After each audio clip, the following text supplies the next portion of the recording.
Well, it is finally match week for Austin FC as the MLS season about to get underway. And of course, season opening opponent this week will be Sporting Kansas City, familiar foe over the years in the Western Conference. And we're joined by the voice of SKC, Blake Aerni. In fact, a local product of KCMO is Blake. Appreciate it. I know you're excited. In fact, you already get to wet your whistle with a CONCACAF Championships match before we even see you on Saturday. Yes, we do. It's going to be an interesting one. Obviously, the weather is ridiculous for that one, but yeah, no, it's going to be nice. I think to see the guys out there, kind of see what this team looks like. A lot of new faces, as I'm sure we'll talk about. See what that looks like as we get into the MLS season. Yeah, you and I are chatting right before that match gets underway, so we won't be able to look back on how you all uh, fared against Messi and company. But of course, you all, by virtue of making it to the U.S. Open Cup as the runner-up, wound up with a spot into that tournament. So a little bit of congestion here early on. Chilly weather has pushed that to Wednesday. Of course, we're expecting some cool temperatures to kick things off. In fact, the last time we had a cold season opener, it was a good one. 2022 against FC Cincinnati, back when Brandon Vasquez was on the other side in the visiting locker room.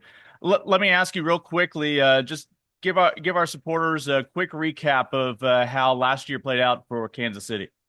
Yeah, I think the less said about last season, the better. That's something we've really thought about going into the year. And, from Sporting's perspective, the content and all of that, sometimes you like to run that, last year didn't go the way you wanted. You're going into next year with a lot of confidence kind of thing. But that is kind of not necessarily the thought process going into this next year. There was a lot that changed from last season. Obviously, Sporting just could not find form in Major League Soccer. The U.S. Open Cup was kind of that fruit that was hanging there, the carrot at the end of the stick that they were looking at the whole season. Weren't able to get the job done in Los Angeles against LAFC in the U.S. Open Cup final. I think that would have brought something out of a season that was just very forgettable for Sporting. And I think that this is a really important time for this team, for this coaching staff, for a coaching staff that's been around for a long time.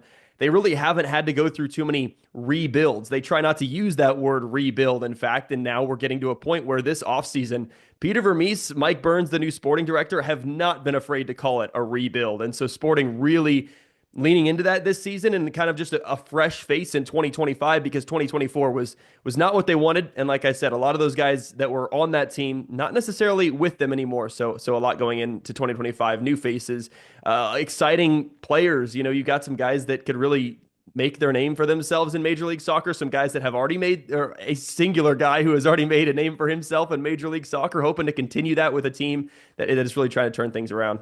Yeah, Dejan Joveljic among the reasons to be excited for Sporting Kansas City. We'll dive into that in just a moment. But of course, you growing up in the area, grew up going to matches with your family. When a birthday party or a wedding maybe didn't pull you away. But hey, as a kid, do you have any memories of the club before Peter Vermees took over? Of course, easily the longest tenured head coach in MLS. I really don't. No, I was going to, Wizards matches back at when it was Community America Ballpark where the T-Bones played. Now it's the Kansas City Monarchs that are playing there. It's called Legends Field. He's still across the street, still over there. But yeah, it's I don't think I can really remember a day where Peter Vermees wasn't the manager. I know obviously he was in my lifetime, but from all of my memories growing up, I just remember him standing on the touchline. What I know you can remember is the days of Diego Rubio and more recently Ilie Sanchez, two guys suiting up for the Verde and Black these days. What when you think of those two names, what stands out about their time with Kansas City? Well, what definitely stands out to me first when I think of, I'll start with Diego Rubio, is that he was fiery. I just remember watching him and seeing him get into all these moments where he's kind of getting in guys' heads. He's really, sometimes as a fan, when he wasn't scoring, he was frustrating to watch because it was just like, man, you can't do all that and not score. But then he'd go on these runs where he'd score multiple, games in a row. He'd score the goals that the team needed, and he scored in big moments. I think that that's kind of what you expect with Diego Rubio, is a guy that's going to find the back of the net X number of times in a year. He's just a goal scorer. He's going to find himself in the right spot. He's going to put the ball away. And when you talk about Ilie, honestly, the first thing that comes to my head is the guy he is off the pitch. I think that you probably always hear about that. I didn't know him when he played for Sporting, but then after meeting, I actually met him when he came to Kansas City. Well, I met him in LA first and then met him again here when he came to Kansas City this last year.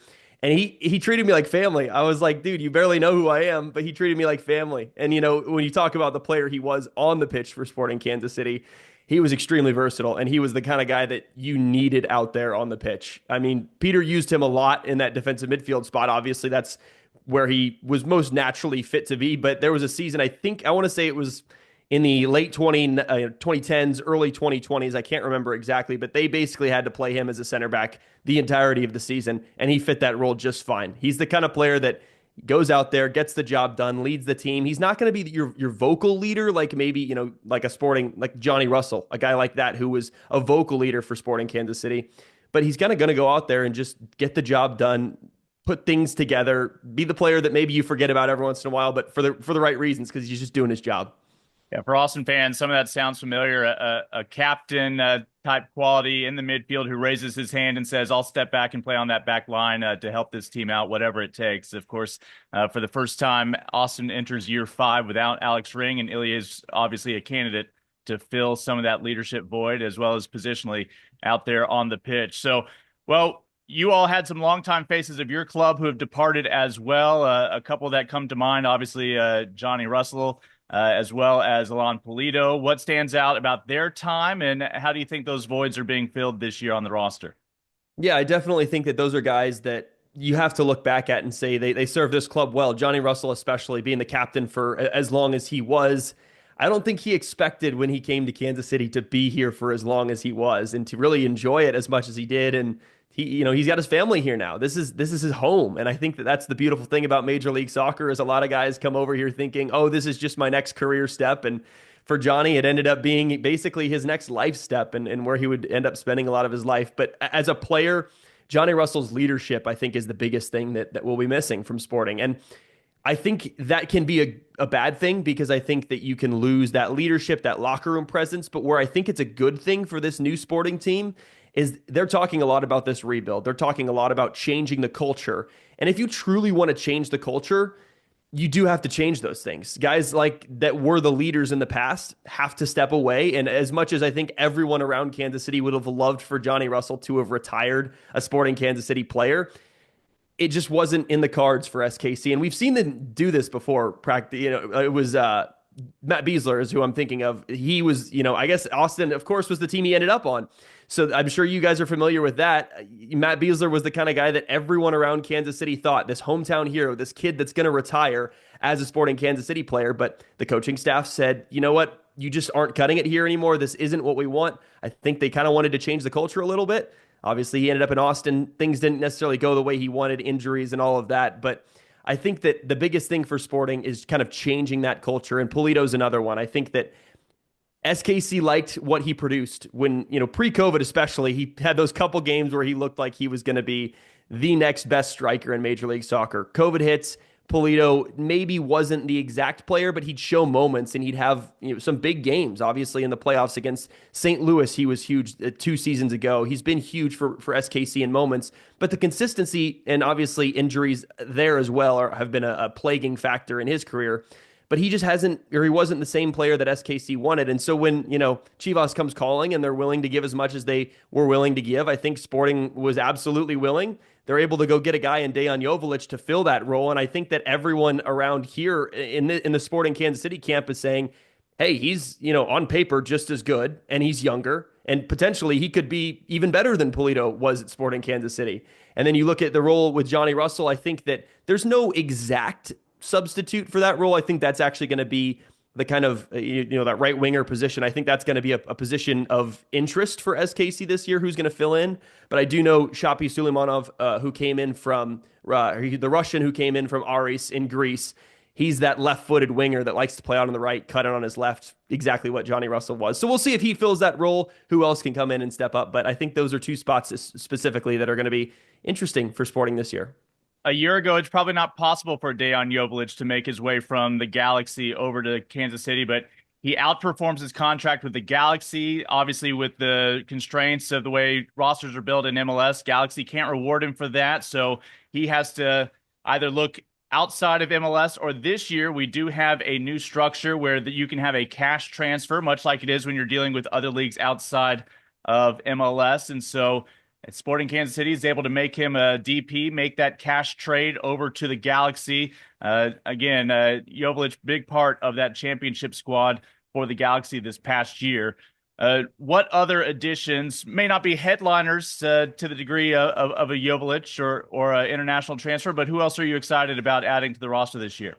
Well, I think another name that has to be mentioned, he's also going to be a DP, is Manu Garcia. He's basically the number 10 for Sporting. He's going to be that true number 10, a guy that really this team has been looking for quite some time. I think that Eric Tommy has been able to play in the number 10. He's been able to play any spot in the midfield really that he's needed, but he is most suited to play out on the wing. And I think that's where he wants to play. I think that's where SKC, the coaching staff, Peter, when they look at the ideal situation for Sporting, Eric Tommy's playing out wide because he's been such an important player for SKC in these last couple seasons. But Manu Garcia able to then step into that number 10 spot. He's from Aris as well. It was kind of a little 2-for-1 deal that SKC did with the Greek team over there. So it'll be interesting to see what those guys bring. I think Manu is the one that going into the deal, Peter and Mike Burns really wanted to get. Shoppy ended up kind of being an additional, like, oh, I didn't realize he would be available. So they decided to go after both of them.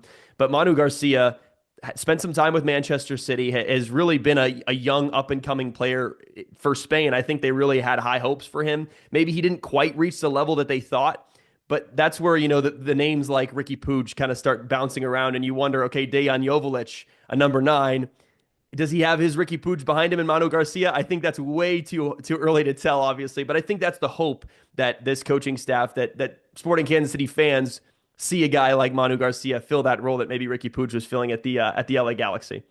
If anybody's wondering at home, both of us have our shirts tucked in as we speak, but we'll try to stay neutral on Ricky Puig. Hey, let's overreact about the preseason. Is there somebody who is returning for the club this year that you think is in line for a breakout? And especially that might be necessary if Kansas City is going to outperform expectations? Yeah, I think there's a lot of young guys that came into this team. Sporting just brought in 3 homegrown players. Jacob Bartlett, he's 19, and then they signed 2 16-year-olds, Ian James and Jack Kortkamp. But I don't think this is necessarily a year for those guys to break out right away. I think where I'm really looking for a guy to break out is in that right wing spot because Sporting, frankly, don't have the leadership they had with Johnny Russell there. I think that Shallowy will play a lot of games out on the left. Eric Tommy will probably play either on the left or the right. And if, he's not playing there, I think Shallowy is a player for Sporting that has really been good, but I don't think his spot is 100% locked up on this team right now. So I think a guy that comes to my mind is a Stephen Afrifa, someone who last year really started to kind of break out, as you could say, but never fully got to the level that I think that he wanted to be and the level that Sporting knows he can get to. He came through the college draft. His first season with SKC wasn't in the team immediately. Last year was his first full preseason, and last year was his first full season with the team. So I think now that he's got that experience under his belt, this year is going to be the year where we really start to see what Stephen Afrifa is capable of. He can play on both sides. I think he likes to play on the left more as a right-footed player. He can cut in. He loves to curl the ball across. We saw him score a couple of great goals last year. So I think that he's the guy that I've got my eye on as, okay, he could really start to make a name for himself. I know that there have been, a lot of people that are excited about him. What questions about the team do you think might get answered just in as early as the opening half down here in Austin at Q2 Stadium? Yeah, I think the back line is where the questions stand right now for SKC. You've got Joaquin Fernandez, who's only played a couple of games for SKC, but we've seen some good moments. And then Danny Rosero is probably going to play in the back line as well. Robert Volater might, shuffle in there. Those 3 guys are, I think, 3 names for Sporting that are we feel comfortable with seeing those guys roll out in our back line. But it's about, are they going to be what we expect them to be? Are they going to be the kind of players that SKC expect of the back line for Sporting? Because last year, frankly, that was the worst part of this team was defensively. And I think that this year, if Sporting want to have any sort of hope of making a good run into the playoffs, even making the playoffs, they have to be better defensively. And I think that those 2 spots, the 2 center back spots, are really where a lot of the questions are. So I think that's where I think early on in the season, you're going to start to see things and go, okay, this team is what we thought it's going to be, or maybe it's shades of what we saw last year. Really looking forward to those first lineups dropping, not just so I can set my fantasy roster, but also because with Austin, that's a team last year, a lack of depth. You could predict probably 9, even 10 of the starters and where they're going to play out there. There's a chance opening day lineup this year compared to opening day lineup last year outside of Brad Stuver, you may only see one or two names that were in that starting 11 from a year ago. A lot of optimism, I know, for both these clubs heading into this year. Kansas City gets to, again, wet their whistle against Inter Miami in CONCACAF Champions Cup by way of getting a spot as the runner-up in U.S. Open Cup last year. Austin FC back in U.S. Open Cup, of course, part of their cup competitions this year. Blake Aerni, voice of Sporting Kansas City, following the great legacy of Nate Bukaty and Ali Trost, who have gone on to great things. You all are rivaling Portland in terms of your pipeline of broadcasters. But hey, 7:30 Central Saturday, Austin FC, Sporting Kansas City. Sporting Kansas City is a club that Austin's had some success against traditionally, as Josh Wolf would go up against his former mentor and his former club. Sebastian Driussi, of course, probably enjoyed playing Kansas City as much as anybody for goals. Those two names are out. Both these teams, a lot of new names, a lot of new excitement coming in, though. As Austin, we mentioned Brandon Vasquez among the new signings for Austin. We look forward to getting all this underway. Blake, where can Sporting Kansas City fans find you on match day in terms of on the airwaves? Yes, so we are on Sports Radio 810 WHB, and as well as the Sporting Kansas City app. That's where we're always going to be for these match days. It's going to be exciting. I'm excited for the 2025 season. And of course, Austin FC fans can find us on Alt 97.5 FM or on the iHeartRadio app for free for the stream. And of course, if your club is playing at home this year, you can find that additional audio on MLS Season Pass as well if you're a subscriber. Hey, Blake, really enjoyed it. Look forward to the couple of times these two teams meet this year. If they meet for a third time, that's good news for both of these clubs as they'll be postseason bound. But it is week one of Major League Soccer. It is this Saturday, Austin FC against Sporting Kansas City. Don't forget to tune in earlier on Saturday on the CW Austin for Verde Lights as myself, Sonny Guadarrama, and the folks over at KXN help kick off the season with our weekly show previewing this upcoming season. Blake, appreciate your time, man. Good luck this year. Thanks so much.